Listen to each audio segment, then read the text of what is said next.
Combien il est bon, Alléluia.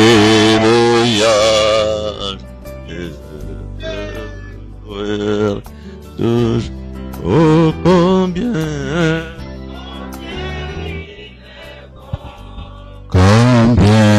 il est bon, combien il est bon, mon Seigneur, mon Dieu, combien il est bon, Alléluia.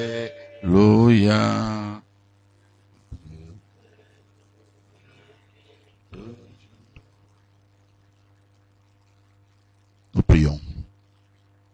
Seigneur Dieu de grâce, ton serviteur l'a demandé, que pouvons-nous faire sans toi, Père? Tu l'as dit toi-même, sans moi, vous ne pouvez rien faire.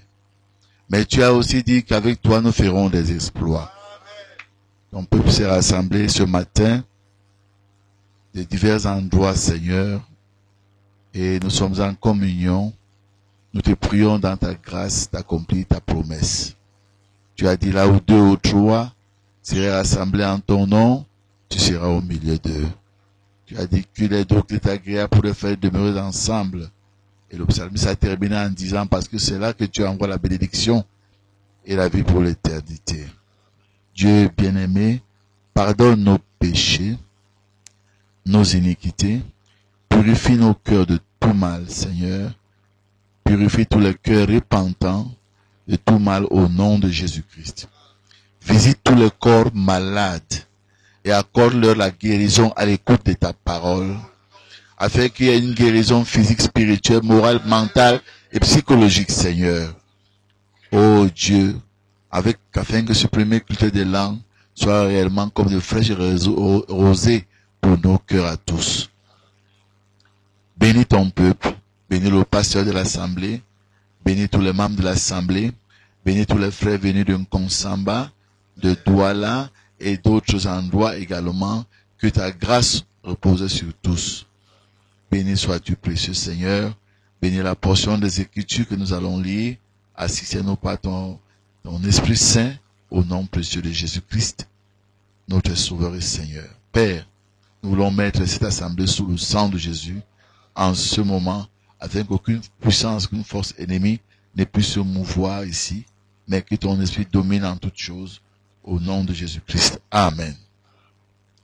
Que le nom du Seigneur soit béni. Et que Dieu vous bénisse, frères et sœurs. Très bien. Pendant que nous sommes debout, pour ne pas nous lever une deuxième fois, Jean-Claude est très prudent. Il a mis une lampe ici. Je vais lire 2 passages. Et nous allons nous asseoir.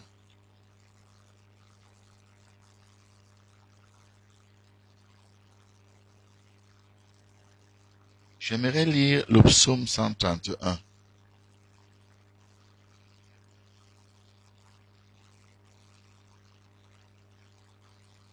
Et Jean chapitre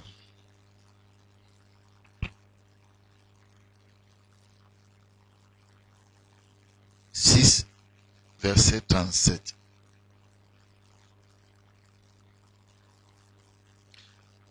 Je lis au nom du Seigneur Jésus-Christ.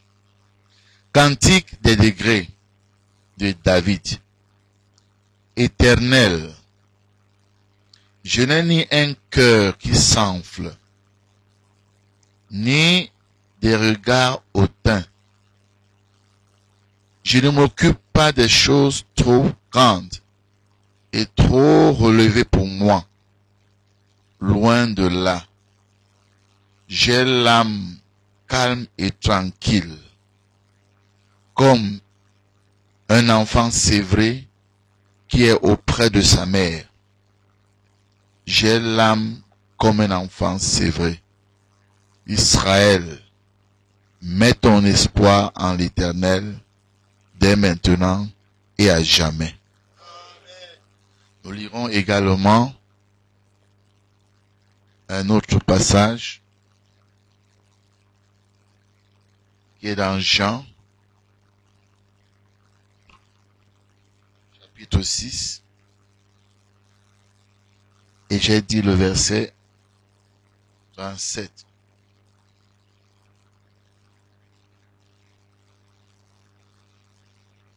Tout ce que le Père me donne viendra à moi. Et je ne mettrai pas dehors celui qui vient à moi. Que le Seigneur bénisse la lecture de sa parole. C'est vous. J'ai entendu le pasteur parler de frère Grégoire. Il est dans la salle. Que Dieu te bénisse, fiston. Au moins, c'est courageux de ta part d'être à l'église ce matin. Après ce coup qui t'est arrivé. Mais peut-être que c'est pour toi que je prêche ce matin, je ne sais pas. Parce que je préparais un sermon toute la nuit. Arrivé ici, qui me dit, mais vraiment, est-ce que c'est Bafang que tu choisis pour donner ce sermon-là? Parce que les gens vont penser que tu les cibles, tu le veux. Parce que c'est un sermon qui est un peu, un enseignement, c'est un peu difficile. Alors, j'ai pensé donc parler quelque chose qui peut être une consolation. Que j'ai apporté dimanche passé un peu. Et qu'on veut aussi partager avec vous ce matin. Alors, je suis sûr que dimanche, vous n'étiez pas tellement connecté avec nous à cause de la technologie qui n'est pas encore très harmonisée. J'ai l'âme calme et tranquille. Voilà le titre de mon propos. Amen. C'est le Seigneur a voulu que nous puissions en parler. Je voudrais, avant de commencer, saluer tous ceux qui nous écoutent au loin. Est-ce que nous sommes connectés, frères? Ok. Tous ceux qui nous écoutent au loin, Douala, Yaoundé, Idéa, dans la diaspora et partout ailleurs. Que le Seigneur vous bénisse. C'est en fait pour nous une grande grâce et pour moi une joie d'être ici à Bafang. Je crois que la dernière fois que j'ai fait la réunion ici, on a mis les chaises tout autour. C'est pas ça, Claude? Oui, c'était un soir, on avait mis des chaises. On ne sait pas ou bien s'il y avait encore un deuil ou quoi, je ne sais pas. On sautait encore d'un deuil. Mais c'est bien d'être en route, hein. Vous mettez la douane, comme ça. Quelqu'un qui passe, il s'arrête. Il retourne, il s'arrête. Et c'est ce qui s'est passé. On s'est arrêté ici en allant, on s'est arrêté au retour. Alors au retour, on a voulu dormir pour communier avec les frères. C'est vraiment, comme le frère Jean-Claude le dit, une bénédiction pour nous que de passer le culte de l'an avec vous. Amen. Que Dieu vous bénisse. Je ne vais pas prêcher en tant que tel. On va simplement s'exhorter. Amen.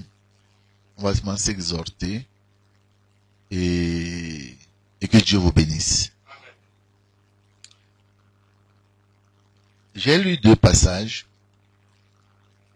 Le psaume 131. Chacun de vous, en chrétien ici, avait déjà eu l'occasion de lire. Je n'ai pas un cœur qui s'enfle. Je ne cherche pas les choses trop élevées. Et David disait quelque part encore, Dieu, je demande deux choses. Ne me les refuse pas avant que je ne meure. Ne me donne ni la richesse, ni la pauvreté. De peur que dans la richesse, mon cœur ne s'élève et que je ne dise qui est l'Éternel. Ni la pauvreté, de peur que mon cœur ne s'aigrisse et que je ne maudisse ton nom. Amen. Et David a demandé ce qui lui convenait. Et l'enfant, c'est vrai, ne demande pas de grandes choses. L'enfant, c'est vrai, se contente de ce que sa mère lui donne. Et il est calme, il est confiant, il sait que maman me donnera seulement ce qu'il me faut. Il a confiance. Vous avez tous lu une histoire qui est arrivée en Égypte. Il y avait des enfants qui avaient tellement...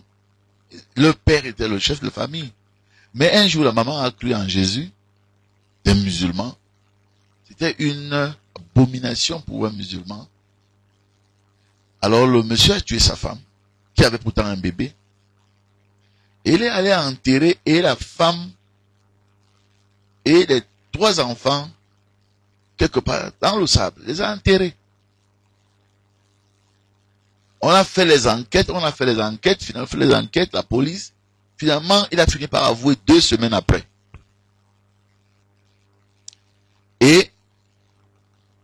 est allé indiquer là où les a enterrés. On a creusé. On a trouvé la femme qu'il avait tuée. On a trouvé le bébé et les deux autres enfants vivants. Alors, on interroge l'aîné. Comment vous faisiez pour vivre? Il y a un monsieur qui venait ici en robe blanche avec les mains percées. Car chaque fois qu'il vient, il réveillait maman pour allaiter le bébé. Et nous, il donnait à manger à nous.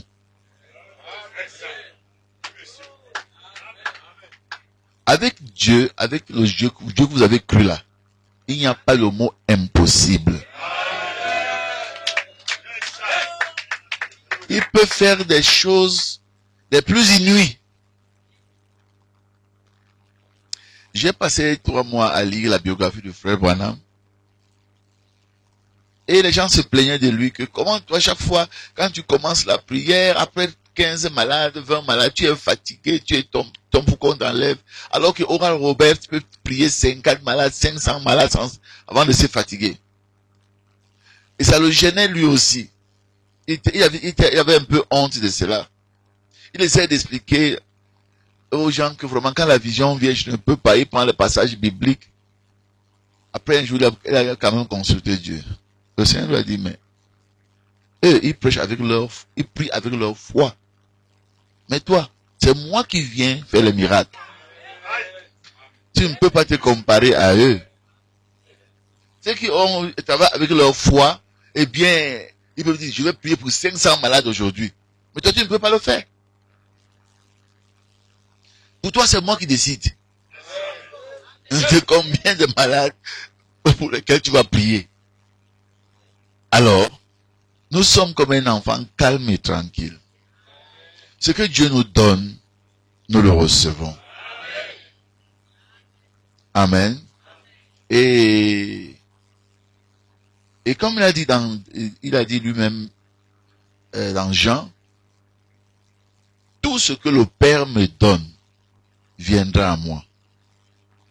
Amen. Et que dit la Bible? Job dit quoi à sa femme? Recevons-nous de l'Éternel seulement les bonnes choses et pas les mauvaises?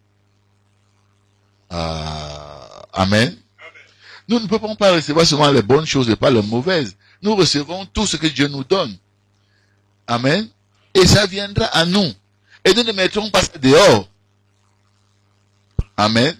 Frère Branham dit dans l'exposé des 7 âges de l'Église, la persécution et les épreuves sont une partie naturelle, normale de la vie chrétienne. Il n'y a qu'une seule chose à en faire, c'est de toutes les remettre à Dieu, de ne pas juger et de le laisser lui s'en occuper et prononcer le jugement final. Amen. Je peux relire. La persécution et les épreuves sont une partie naturelle, normale de la vie chrétienne. Il n'y a qu'une seule chose à en faire, c'est de toutes les remettre à Dieu, de ne pas juger et de le laisser lui s'en occuper et prononcer le jugement final. Tu veux t'agiter, tu vas t'agiter que tu vas aller jusqu'où? Nous avons lu l'histoire de Jonas.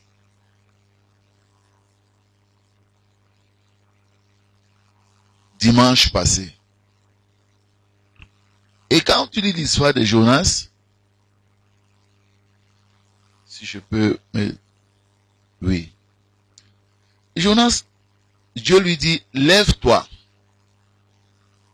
va à Ninive, la grande ville, et dis-leur que dans 40 jours, s'ils ne se repentent pas, ils seront détruits. Jonas apprend ça, au lieu d'aller à Ninive, est-ce que vous me suivez? Il va à Jaffo, il trouve un navire, Jaffo c'est le port. Hein? Bon. Un navire qui s'en va à Tarsis. Il paye le prix de la Bible et il s'embarque, s'en va. Et il s'en va sous la cale du navire, il se couche, il dort. Et pendant qu'il dort, et que les mariniers, et ils ont embarqué, comment ça y est, le temps était beau, mais à un moment donné, subitement, le Seigneur, la Bible dit, c'est bon de lire cela, mais l'Éternel fit souffler sur la mer un vent impétueux. Et il se leva sur la mer une grande tempête. Le navire menaçait de faire naufrage. Qui a fait souffler le vent? L'Éternel. Il fit souffler cela. Vous remarquerez que lorsque le prophète va commenter sur ce dossier, il en a tellement parlé. Car après tout ce dossier, figure la mort, l'ensevelissement et la résurrection de notre Seigneur et Sauveur, Jésus-Christ. Mais il dira par révélation que c'est Dieu qui a conduit Jonas dans le chemin de désobéissance là. Désobéissance apparente aux yeux de Jonas lui-même, parce qu'il disait que je fuis Dieu. Il m'a envoyé là-bas, mais je le fuis, je m'en vais ailleurs. Mais c'est quoi tes pensées? Tu peux pas faire une chose sans l'avoir pensé. Oh, Dieu, c'est lui qui incline le cœur. Donc, telle pensée comme ça. La pensée qu'il ne veut pas que tu ne l'auras pas. S'il ne voulait pas que tu viennes ici ce matin, il n'aurait pas mis ça dans ton cœur.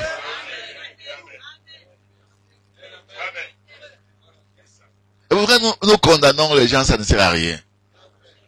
Dieu est juge. La Bible dit même, comme je disais dans Jean 3, si notre cœur nous condamne, Dieu est plus grand que notre cœur. Et il sait toutes choses. Il sait ce que tu ne sais pas. J'ai l'âme calme et tranquille. Amen. Parce que Dieu, il est mon berger, il est mon guide, il est mon père, il est ma mère. Amen. Et notre Dieu s'appelle El Shaddai, le Dieu qui porte des mamelles. Donc, il nous allaite même. On a l'âme calme et tranquille. Donc, Jonas, je disais, frères et sœurs, il entre dans ce chemin. Et le même Éternel, qui a laissé ses pensées qui a envoyé ses pensées dans son cœur de prendre ce chemin. Pourquoi? Parce que Dieu savait que les gens de Ninive adoraient la baleine. C'était leur divinité. Et Dieu n'a pas voulu les offusquer. Il a été très gentleman. Il a su que ces gens-ci, ils ne croient qu'en la baleine. C'est leur divinité. Donc, je vais mettre mon prophète dans leur divinité. Et ils croiront que mon prophète est le prophète de leur Dieu. Mais pourvu que ma parole que mon prophète porte et qui est moi, arrive là-bas. Donc, Dieu se cache même dans les pots de blaireau. Dieu se cache dans des choses que nous ne pouvons pas comprendre. Et c'est comme ça que toute la ville a cru. Et Jonas n'était pas content de ça. Parce que lui, il fuyait parce qu'il ne voulait pas que Ninive soit sauvé. Bon, mais je ne parle pas de l'histoire de Ninive, parce que ça nous prendrait du temps. Alors, l'Éternel fit souffler le vent. Tu peux aussi commencer ta vie très jeune comme ça. Très bien. Commencer tes affaires très bien. Ça marche très bien. Frère Benjamin, frère Claude et moi, et peut-être frère Ndi, peut-être qu'il y a d'autres encore aussi. Frère Ndike aussi. Il y a des frères aussi qui sont déjà des retraités. Il y a des fois quelqu'un qui dit que quand je vais prendre ma retraite, je vais me retirer au village, je vais construire ma maison, je vais garder de l'argent, je vais faire ça. Il y a des jeunes gens qui disent, quand je vais faire mes études, j'aurai tel diplôme, tant. Ils bûchent toute la nuit. Ça marche. Ok, quand je vais me marier, j'aurai ceci, j'aurai tant d'enfants avec mon mari, avec ma femme, etc. Ça peut commencer comme ça, avec des beaux rêves. Mais tu n'as pas la feuille de route. Tu connais seulement où tu veux aller. Mais c'est Dieu qui te guide. Et il est écrit que les pas du juste sont ordonnés par l'Éternel. Et sur ce chemin, Dieu peut faire sortir du n'importe quoi. Enfin, quand je dis n'importe quoi, des choses inattendues. Auxquelles tu ne pensais pas, que tu n'avais pas dans ton programme. Et tu vas t'agiter. Tu vas t'énerver. Tu vas prier, tu vas jeûner, tu vas secouer le monde entier.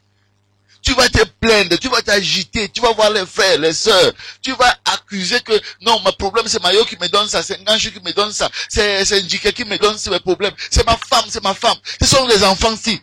Ce sont les enfants-ci qui ne m'obéissent pas, c'est à cause de qu'on a des problèmes. Ou bien, ce sont mes parents, ils ne m'ont pas envoyé à l'école, ils n'ont pas fait ceci, ils n'ont pas fait cela. Tu te plains. Mais la Bible te dit d'abord, pour commencer, de quoi l'homme né de la femme se plaindrait-il? Que chacun se plaigne de ses propres péchés. C'est même pas des péchés, c'est pas que j'ai volé, j'ai fumé, j'ai mangé. Que chacun se plaigne de sa propre incrédulité. Il est incrédule, il croit que c'est Dieu qui le conduise. Il n'arrive pas à croire cela. Que c'est Dieu qui envoie toutes ces choses pour te façonner. J'ai laissé une citation que j'ai lu tous ces derniers temps depuis que je suis rentré des maladies. Ou dans le pot pour la parole, Madame dit, parfois, l'or, il faut le battre, le retourner, le battre, jusqu'à ce que le batteur de l'or voit son propre reflet sur l'or.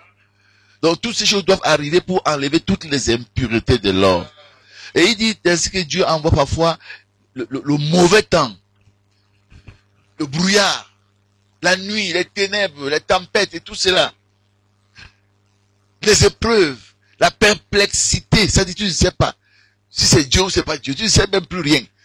Tu dois aller à gauche, tu dois aller à droite, tu n'en sais rien. Mais remarque une chose, tu ne meurs pas.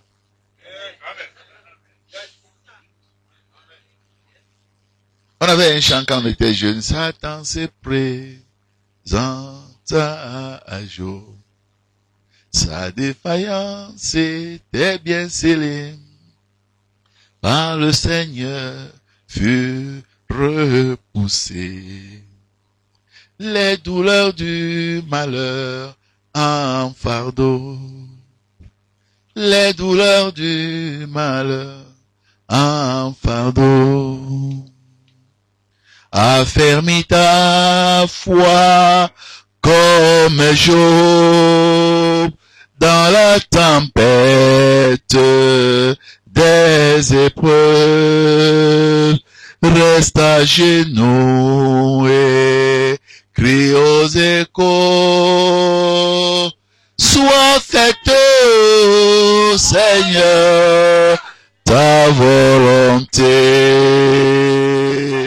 Sois faite, Seigneur, ta volonté.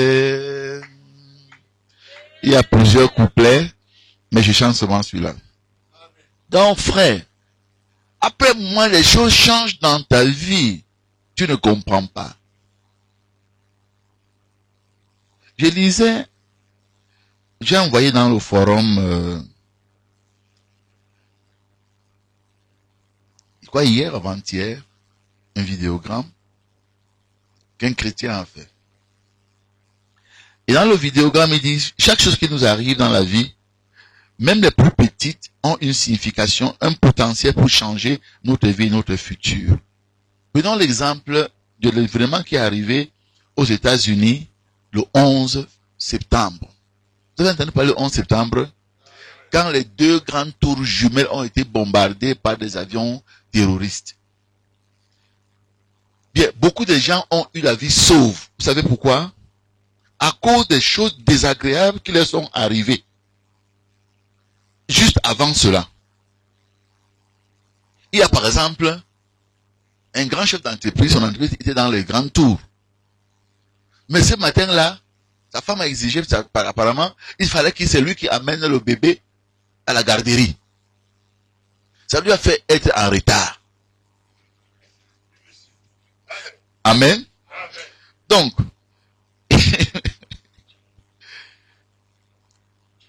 il y avait un autre, parfois, tu vois, alors qu'il devait aller tout droit, arriver à l'heure, comme tous les patrons, mais cette fois-là, il a fait un détour, ça lui est arrivé, il est arrivé en retard. Un autre, on lui a donné, quand il venait, on dit donc, tu t'arrêtes à la boulangerie, tu nous achètes des gâteaux, des croissants et tout ça. Et ça lui a mis en retard. Un autre, son réveil le matin là n'a pas sonné. Il était en retard. Un autre encore, il attrape les taxis, tous les taxis passent, sont pleins. Il est en retard. Ouais. Un autre, la voiture n'a pas démarré. Plusieurs même avec des voitures qui n'ont pas démarré. Ça les a mis en retard.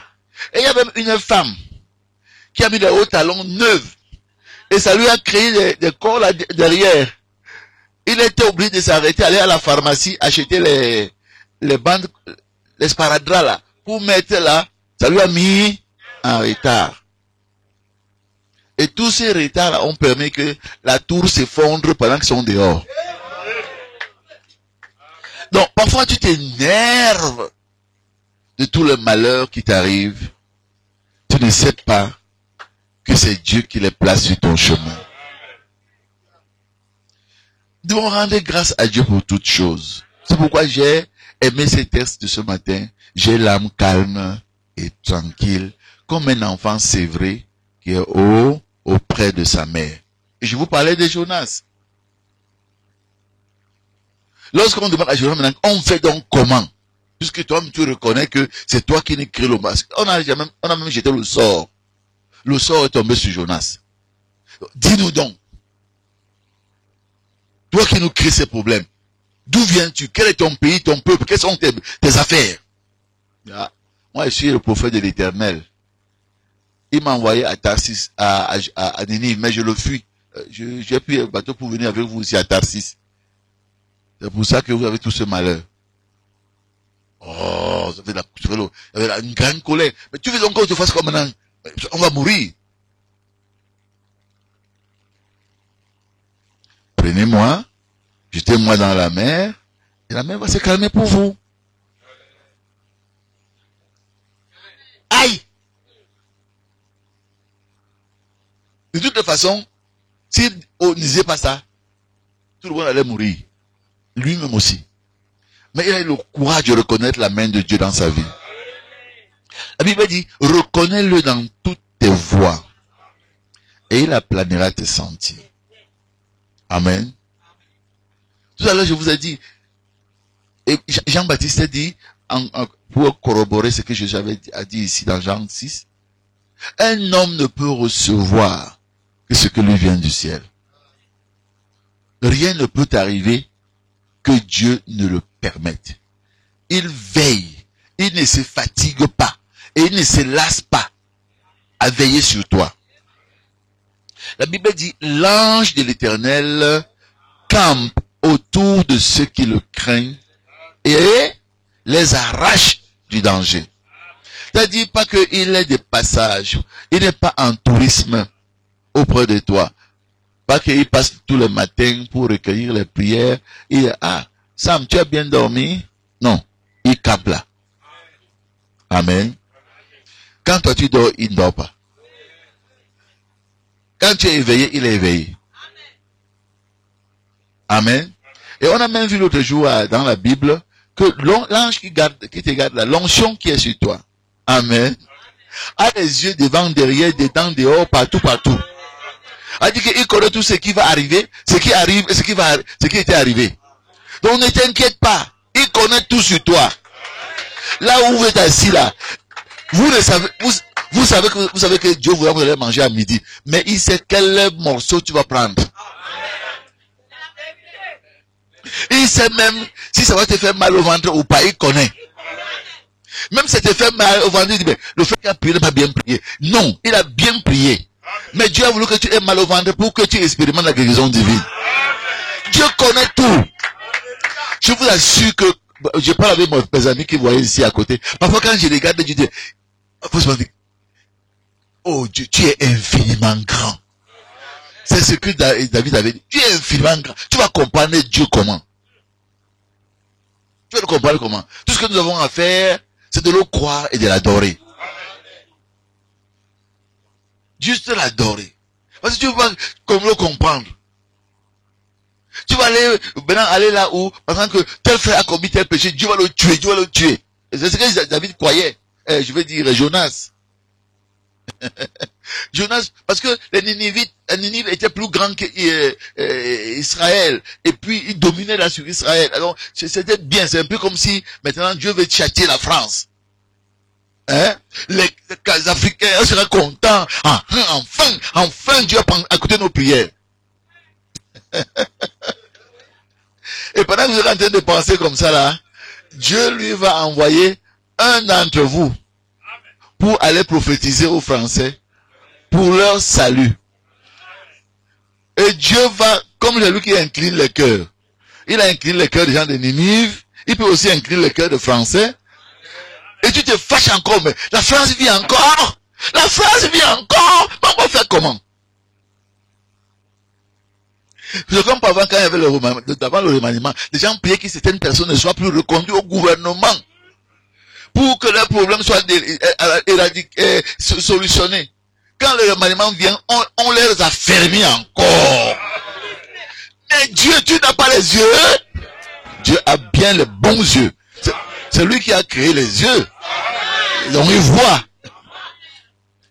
Mais quand Dieu fait ce plan, oh, chef plan, tu vas y comprendre quoi? Regarde seulement la délivrance qu'il va te donner. Amen. Amen. Oui, parce que parfois c'est des chemins sans issue. Un peu comme qui a conduit. Vous m'entendez bien? Est-ce que vous me suivez là-bas dehors? Un peu comme il avait conduit les enfants d'Israël. Vous savez que Moïse était un grand général de l'armée égyptienne. Maintenant, quand il devient prophète, au lieu de prendre le bon chemin qui mène à Canaan, il prend le chemin qui mène à la mer Rouge. Comment tout le monde s'est moqué de lui, y compris le pharaon. Le pharaon s'est même moqué de leur Dieu. Vraiment, leur Dieu là, c'était un piètre général. Comment il peut les amener vers la mer Rouge? Quel cardage. C'est même pas bon pour un pharaon. Allez, massacrez-moi tous ces... Et le peuple aussi, qui avait les mêmes yeux que les Égyptiens, commence à crier, à pleurer. Et c'est souvent ça qui arrive avec nous les chrétiens. Nous voyons les choses comme les gens du monde. Nous voyons les choses comme les incrédules. Et on sait pas, on veut monter, on veut descendre. Ça fait quoi? Géasi avait fait la même chose quand l'armée syrienne venait pour attraper Élisée. Mon Seigneur, qu'est-ce qu'on va faire? Regardez, ils sont couverts tout là. Voyez-vous, ça c'est les yeux des hommes. Mais qu'est-ce que Moïse a dit? Regardez bien ces Égyptiens là aujourd'hui. Vous les voyez pour la dernière fois. Amen. Vous les voyez pour la dernière fois. Il va faire comment? Et quand Dieu a été magnifique dans ses œuvres, c'est lui qui a créé la mer. C'est lui qui a créé le vent. Ce sont ses armées. Il a parlé, ça s'est ouvert. Et même il n'a même pas parlé. C'est à toi qu'il a parlé. Hein? Mukam, qu'est-ce que tu as en main? La Bible, tape ça sur le problème qui est devant toi. Amen. Moïse avait un bâton. David avait une fronde. Samson avait une mâchoire d'âne. Mais toi, tu as le nom de Jésus-Christ.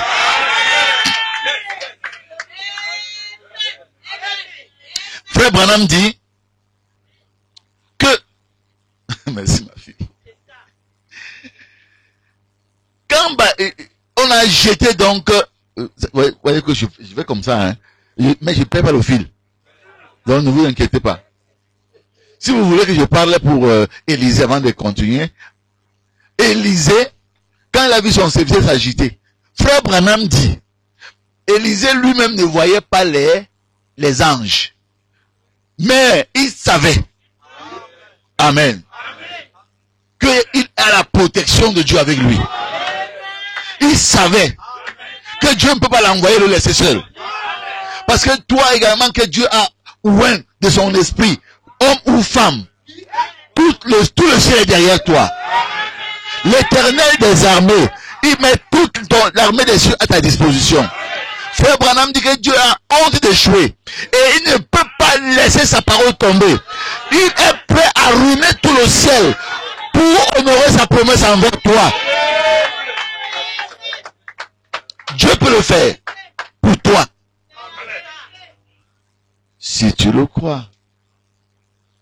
Je te dis que si tu crois, tu verras la gloire de Dieu. Je te dis que si tu crois, tu verras la gloire de Dieu. Tu verras la gloire de Dieu. Mon frère, tu verras la gloire de Dieu. Ma sœur, je te dis que si tu crois, tu verras la gloire de Dieu. Amen. On peut continuer. Continuer encore quelques minutes. Alors, frère, on a vu avec Moïse ce que Dieu a fait. On a vu avec Élisée ce que Dieu a fait pour Géasi. Mais quand on revient avec Jonas, lorsqu'il a eu le courage de dire, jetez-moi dans la mer. Qu'est-ce que Dieu a fait? Et l'Éternel fit venir un grand poisson. Amen. Pendant que le bon monsieur croyait qu'il va se noyer, il va mourir peut-être. Comme Dieu est derrière tout ce qui se passe, dit Frère Branham, dans son message au peuple pour la parole, paragraphe 80 pour les lecteurs, Dieu a fait venir un grand poisson. Amen. Et le poisson l'a avalé. Amen. Et Jonas était dans le ventre du poisson. Pour faire dire, il regardait à gauche le ventre, à droite le ventre, en haut le ventre, en bas le ventre, derrière le ventre, devant le ventre. Mais comment d'abord il vivait dans le ventre? Amen. C'est l'histoire des filles égyptiennes que je vous ai racontée. Frère Branham dit, Dieu était allé dans le ventre du poisson avec Jonas. Tout comme il est allé dans la fournaise ardente avec Saddam, Meshach et Abednego. Tout comme il est allé dans la fournaise au lion avec Daniel. Dieu était avec Jonas dans le ventre du poisson. Il dit que cette onction l'a gardé vivant. Si bien que l'homme est sorti 3 jours et 3 nuits, il respirait comment? Mais ce Dieu-là nous a prouvé que c'est possible. Frère nous raconte un témoignage qu'il peut rester comme ça avec nous. Il fait là 1h30, 2 heures. Il ne respire pas. Mais son cœur bat normalement. Il n'est plus avec vous. Il est parti chercher, ainsi dit le Seigneur. Il est là-bas avec Dieu pendant longtemps et il revient. Mettez même, pendant qu'il est là, mettez même un miroir. Rien, aucune buée. Mais le cœur bat normalement. Tic, tac, toum, toum, toum, toum. Et c'est ainsi le même Dieu qui était avec Jonas. Mon frère, quel que soit ton problème, le même Dieu est avec toi. Que tu sois là où il n'y a aucun moyen de respirer, Dieu sera ta respiration. Que tu sois là où il n'y a aucun moyen de manger, Dieu sera ta nourriture. Il n'y a pas de l'eau, Dieu sera ton eau. Il a été seul pour l'enfant, il sera dans le désert. Il n'y a pas de plantation dans le désert, mais il mangeait toujours. Il n'y avait pas de sources d'eau dans le désert, mais il avait à boire tous les jours. Alléluia. Dieu ne peut pas faillir. Si Dieu faillit, mais qui va encore croire en lui? Qui va encore lui faire confiance? Qui va encore respecter la Bible ici? C'est un livre comme tous les autres livres. Le frère Adam avait un pasteur. Quand il venait de croire, il s'appelait Roy Davis. Et Roy Davis rendait son témoignage. Comment un matin, un jour, il y avait dans leur ville un agnostique, un incrédule, un athée, qui passait son temps à dénigrer Jésus-Christ comme étant un faussaire. Il dit, mais votre Dieu là, a dit que, votre Jésus avait dit que ceux qui boivent, ceux qui croient en lui, s'ils boivent même des breuvages mortels, il ne leur fera point de mal. Voilà une bouteille d'arsenic. Si quelqu'un dit qu'il croit en Jésus, qui vient boire. Tout le monde était calme. Voyez-vous? Personne ne peut venir. Parce que c'est un mensonge, vous avez cru en un mensonge. Et alors, le Roy Davis était encore un jeune chrétien, baptiste à l'époque où le baptiste était encore le baptisme. Et je ne peux pas le laisser défier le nom du Seigneur comme ça. Et il y avait un évêque ou un archevêque qui était à côté de lui assis, il dit, mon fils, calme-toi. Il est écrit, tu ne tenteras pas le Seigneur ton Dieu. Il dit, non, on peut pas. Le gars s'est levé, il dit, moi. Il s'est avancé, il a pris la bouteille d'arsenic. Il dit, je vais la boire. Si je meurs parce que je défends la parole du Seigneur. Ting, ting, ting, ting, ting, ting, ting, ting, ting, ting, ting, ting, ting, ting, ting, ting, t'as fini. Les gens le regardent. Il dit, Jésus-Christ est vivant. Il est vainqueur, il tient sa parole, Ce jour-là, 1500 personnes se sont converties.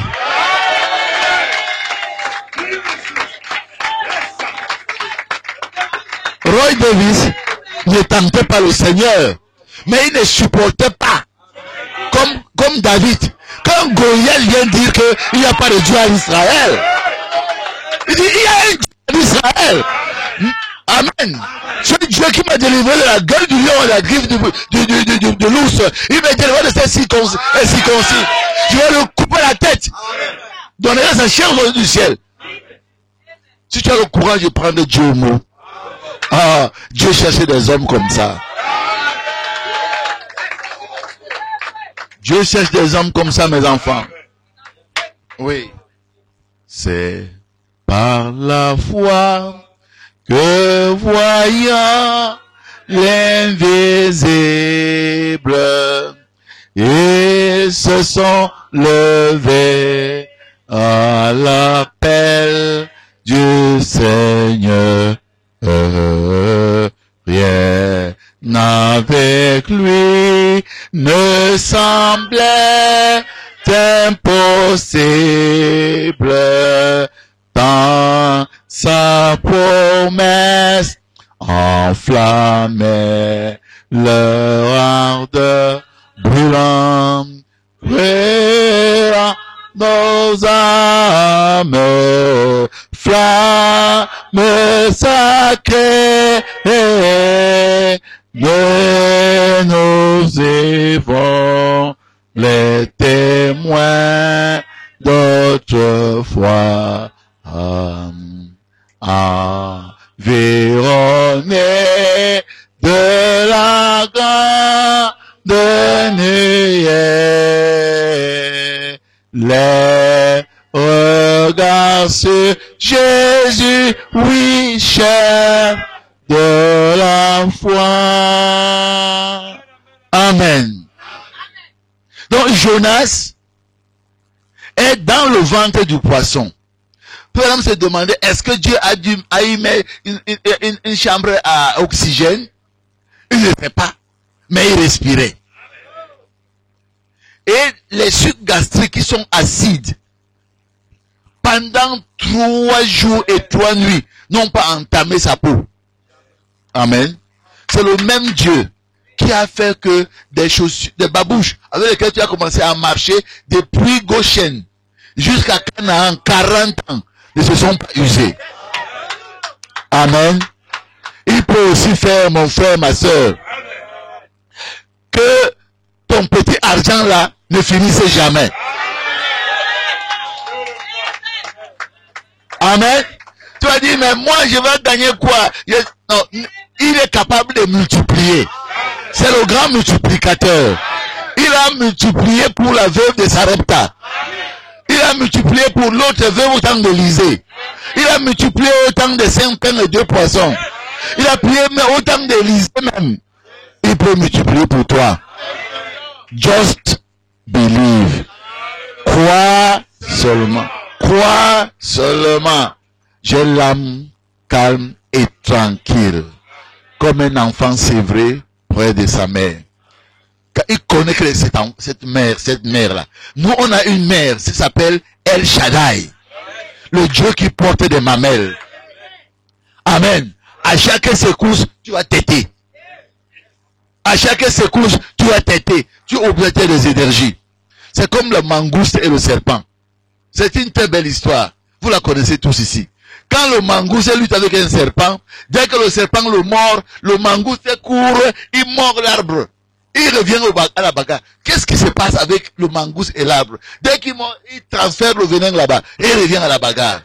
Finalement, il va vider la tête du serpent avec tout son venin. Et le serpent n'a plus rien. Et puis il va tuer le serpent. C'est nous, c'est comme ça que nous avons le nom de Jésus. Même si Satan te fait tomber dans un péché, dans une rébellion, dans une négligence, dans n'importe quoi, dans un oubli. Oh Seigneur Jésus. Amen. Oh Seigneur Jésus. Et tu fais qu'avancer. Oh, il te fait tomber là-dessus. Oh Seigneur Jésus. Tu fais qu'avancer. Et finalement, plus que vainqueur, par la notre devise. Vainqueur, bien que persécuté, par la victoire, à la fois fut acquise, par le sauveur qui nous a rachetés. Par la victoire, à la fois fut acquise, par le sauveur qui nous a rachetés. Asseyons-nous, frères et sœurs. Le micro marche encore? Ah. Ok. Donc, c'est ça, mes amis. Le Seigneur est avec vous. Et la Bible dit, ils l'ont vaincu par le sang de l'agneau et la parole de leur témoignage. Donc, ton témoignage est très efficace. Amen. Pour vaincre. Amen. Donc, bien-aimés frères, nous sommes sur Jonas. Amen. Jonas entre dans le ventre du poisson. Et Jonas se met à prier. J'aimerais quand même, avec votre permission et l'indulgence de ceux qui m'ont écouté lire cette prière l'autre jour, la relire encore. Amen. Regardez la prière d'un homme qui est en plein océan et qui est dans le ventre d'une baleine qui est dans l'océan. Donc, une situation sans espoir. Mais le psaume nous a dit, Israël, mets ton espoir en l'Éternel. Écoutez alors aussi. L'Éternel fit venir un grand poisson pour engloutir Jonas. Et Jonas fut dans le ventre du poisson 3 jours et 3 nuits. Jonas, dans le ventre du poisson, pria l'Éternel, son Dieu. J'ai dit, hein, tu me fuyais. Tu me fuyais, mais maintenant tu me pries. Alléluia. Pourquoi donc il fuyait d'abord? Maintenant il se retrouve là-bas, où il n'y a plus rien, aucune autre possibilité. Mon frère, ma soeur, quel que soit ce que tu as fait contre Dieu, quel que soit ce que tu as fait contre Dieu, quand tu sens que tes efforts t'ont amené à un cul-de-sac, prie l'Éternel, ton Dieu. Amen. Il reste ton Dieu. Où que tu ailles, il reste ton Dieu. Jonas pria l'Éternel, son Dieu. Quel que soit ton égarement, ton péché, ton manquement, ton confort que tu cherchais, et ça t'a mené dans des situations difficiles, parce que celui qui travaille pour la chair, dit la Bible, moissonnera pour la chair la corruption. Prie l'Éternel ton Dieu.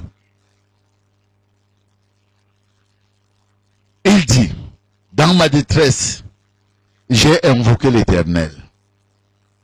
Et l'Éternel m'a exaucé. Amen.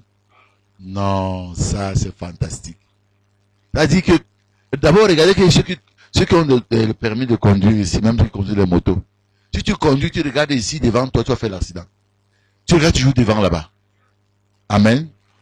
Même à l'école, si tu veux pas échouer, ne regarde pas le BEP, ce que tu vas faire là, ou le bac.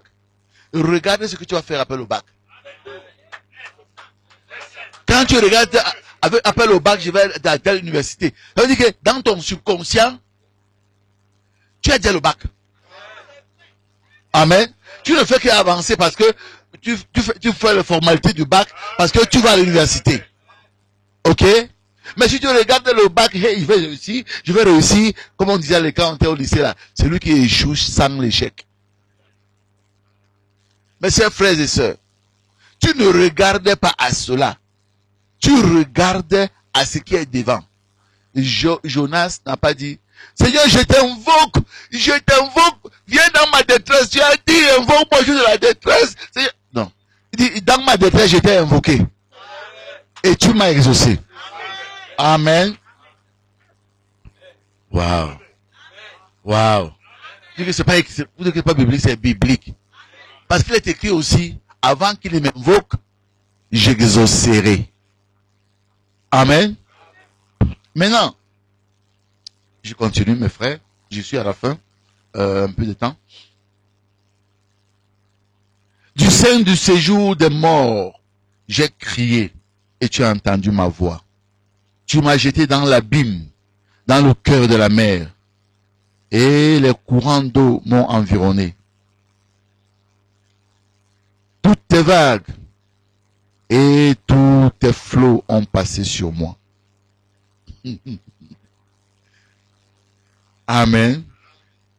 Je disais, je suis chassé loin de ton regard, mais je verrai encore ton saint temple. Alléluia. Dans le ventre de la baleine qui est dans l'océan.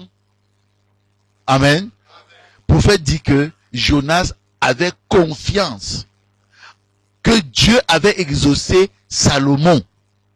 Parce que Salomon avait dit, le jour où un de tes enfants, quel que soit le lieu dans lequel il sera sur la planète, et qu'il est en difficulté, et qu'il a des problèmes, et qu'il se tourne vers ton temple, et il invoque ton nom, du haut des cieux, exauce-le. Amen. Et vous savez vous-même que la grande nuée, la grande colonne de feu est descendue ce jour-là. Dieu a scellé la prière de Salomon. Et tout juif, qu'il soit dans la diaspora, qu'il soit en terre d'Israël, et qui était dans les problèmes, et qui s'est tourné vers le temple, comme Shadrach, Meshach et Abednego, comme Daniel, comme la reine Esther et Mardoché, et tous ces gens là au loin, qui ne voyaient pas le temple avec les yeux, mais qui se tournaient. Amen. Oh, qui invoque le nom du Seigneur, Dieu les exauçait. Et Jésus vient dire, détruisez ces temples, et en 3 jours je le bâtirai. Les gens croyaient qu'il parlait de l'autre temple, mais Jésus était le véritable temple. Donc, en d'autres termes, quelle que soit l'épreuve, la situation dans laquelle tu te trouves, et que tu tournes le regard vers ce temple, qui est Jésus-Christ, Dieu t'a déjà exaucé. Ce n'est pas toi que Dieu a exaucé. Amen. Quand il a dit, de la voix du temple, il a dit, Père, je ne prie pas seulement pour ceux qui m'écoutent ici, mais pour ceux qui croiront en moi par leur témoignage. Donc, tous ceux qui peuvent te tourner vers Jésus, qu'ils sachent à l'avance que Jésus a déjà prié pour eux. Avant ta naissance, il a prié pour toi. Quel que soit ton problème, il a prié pour toi. Tu fais seulement les formalités. Tu ne t'agites pas. Tu ne cries pas. Il a déjà prié pour toi. Et il a dit, Père, je te loue de ce que tu m'exauces toujours. Donc le Père, Jésus a prié et il a été exaucé en ce qui te concerne, monsieur Ndjike. Ne t'agite pas. Ne te secoue pas. Aie l'âme calme et tranquille. Car ton Dieu est vivant. Il te donnera tout. D'ailleurs, Dieu n'envoie pas la misère. Dieu n'envoie pas la pauvreté. Non. Il a dit, le mercenaire, quand il vient, c'est le voleur là, pour égorger, dérober et détruire. Moi, je suis venu afin que les brebis, mes brebis aient la vie et qu'elles soient dans l'abondance. C'est le bas-ventre, puis c'est le pied, puis c'est le sciatique. Tu ne fais que confesser. Tu ne fais que confesser. À un moment donné, tout le monde va t'abandonner. Tu es un fou. Tu es un fou. Tu ne peux pas comprendre. Va à l'hôpital, tu es un fou. Encore que parfois tu vas à l'hôpital, le médecin dit que non, tu vas boire ça à vie. Il te reste tant de jours à vivre. Toi, tu continues à confesser. Je sais que mon Rédempteur est vivant. Et que ce sont mes propres yeux qui le verront. Et non pas ceux des nôtres. Je verrai encore ton Saint-Temple. Amen. Tu m'as fait remonter de la fosse éternelle, mon Dieu. Quand mon âme était abattue au-dedans de moi, donc il n'est plus abattu. C'est l'aime parfait. Hein? Quand mon âme était abattue au-dedans de moi, je me suis souvenu de l'Éternel. Alléluia. Souviens-toi de ton Dieu. Mon frère, ma soeur, quel que soit ton problème. Fleury avait chanté un chant là. Quel que soit ton problème, attends-le au Seigneur Jésus-Christ. Quel que soit ton problème, apportez-le au Seigneur Jésus. Alors, mes chers amis, je suis à la fin. C'est pour me dire d'arrêter? Ok. Quand mon âme était abattue dedans de moi, je me suis souvenu de l'Éternel. Et ma prière est parvenue jusqu'à toi, dans ton Saint-Temple. Amen. Ceux qui s'attachent à de vaines idoles éloignent de la miséricorde. Et frère madame, dans son commentaire ici, il dit, toutes ces autres choses, ces symptômes, c'est des vaines idoles. Je ne les considère pas. Abraham ne considéra pas les rides qui continuaient à augmenter sur son corps. Il ne considérait pas les doigts qui continuaient à se gripper. Il ne considérait pas sa femme qui était de plus en plus voûtée, aplatie, tout fini. Il continuait à confesser que nous aurons le bébé. Et plus les années passaient, plus la confession. Et puis, je n'ai rien à perdre. Écoutez bien, on n'avait rien à perdre. Sauf si vous n'êtes pas un vrai chrétien. Si vous avez un soi-disant chrétien qui a un pied dedans, un pied dehors, là vous vous arrêtez de confesser quand vous savez que non, vraiment, on a déjà été humilié. Mais quand tu es entier dans la chose, mais tu t'arrêtes pour faire quoi? Tu vas aller où après? Hein? Continue. Quand on te traite de fou, peu importe, continue. Donc tu es déjà mort. Tu es déjà fini. Il n'y a plus rien pour toi derrière. C'est pourquoi Pierre a dit à Jésus, nous qui avons tout quitté, je ne peux plus aller discuter encore mon champ, mon fils, tout ça. On a tout pour te suivre. On va avoir quoi? Comme dit Lambert Robinson, finis avec moi ici. Amen. Finis avec moi. Je sais qu'au ciel, il y a tout ça. Mais on n'a pas besoin de l'argent là-bas au ciel. On n'a pas besoin de tout cela. Les maisons et toutes les voitures. C'est ici que j'en ai besoin. Finis avec moi ici. Hein? Voilà. Tu continues à confesser. On dit, celui-là est fou, celui-là est fou, celui-là est fou. Je me souviens, j'ai marché avec Lambert. Hein, mon ami, le gars a été misérable à un moment où il n'avait même pas de quoi manger. Aujourd'hui, il prend les avions pour aller là-bas, Hein, il roule dans de grosses 4x4. Mais parce que le gars a continué à confesser. Et il n'a même encore rien vu. Il n'a encore rien vu. Confesse. Confesse la parole. Ne confesse pas tes problèmes. Ne confesse pas tes maladies. Frère Branham dit, même quand tu as peur, ne le fais pas connaître à Satan. Amen. Ne le fais pas savoir que tu as peur. Il aime t'entendre. Quand on dit, frère Branham, comment ça va? Frère, j'ai mal à la tête. Satan aime entendre ça. Ça glorifie Satan. Ce sont ses œuvres. Mais même quand tu as mal à la tête, ne dis pas que oh, j'ai mal à la tête. Dis, tout va bien, tout va bien. Comme la femme sunamite. Confessez la vérité. Confessez la parole. Comme j'aimais dire à Douala l'an passé, la réalité n'est pas la vérité. La réalité, c'est que il fait chaud là, il y a la poussière. Mais est-ce que c'est ça la vérité? Confesse. Et la vérité, c'est seulement ici. Dans la parole de Dieu. Amen. Confesse-la. Et Dieu va défendre sa parole. Car Dieu se tient derrière sa parole pour l'accomplir. L'action de Dieu suit sa parole. Mais la parole vient d'abord, mais il faut que tu la confesses. Que tu l'acceptes, la crois, la confesses avant que l'action de Dieu ne vienne la confirmer. Je termine cette prière de Jonas qui dit, oh, tous ceux qui s'attachent à de vaines idoles éloignent de la miséricorde. Et Frère Branham dit, pour avoir part à la miséricorde de Dieu, il faut revenir à la parole de Dieu. Ne dors pas là-bas à toi là, c'est qui là-bas? Fais-les là-bas, c'est qui? C'est ici. On te voit, mon ami. Depuis Bafa, tout le monde à Bafa, on te voit. Ah oui. Oh, tout le monde vous voit. Que Dieu me bénisse là-bas. Voilà. Bien. Pour moi, je t'offrirai des sacrifices d'action, des sacrifices avec un cri d'action de grâce. J'accomplirai les vœux que j'ai faits. Le salut vient de l'Éternel. Amen. Le salut ne vient pas de mes médicaments. Le salut ne vient pas de mon argent, de mon compte en banque. Le salut ne vient pas de mes amis, de mes parents, de mon église. Le salut vient de l'Éternel. Quand il a dit la bonne chose, la Bible dit, l'Éternel parla au poisson. Et le poisson vomit Jonas sur la terre. Alléluia.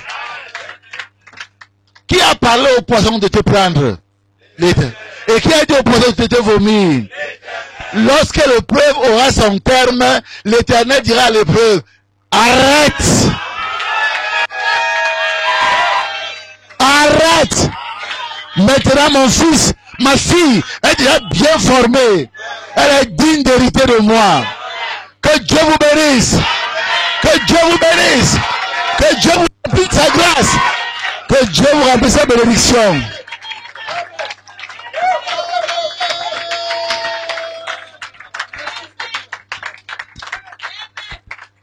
Oh, je laisse le pasteur clôturer. Que Dieu vous bénisse, mes frères. À bientôt, Dieu voulant.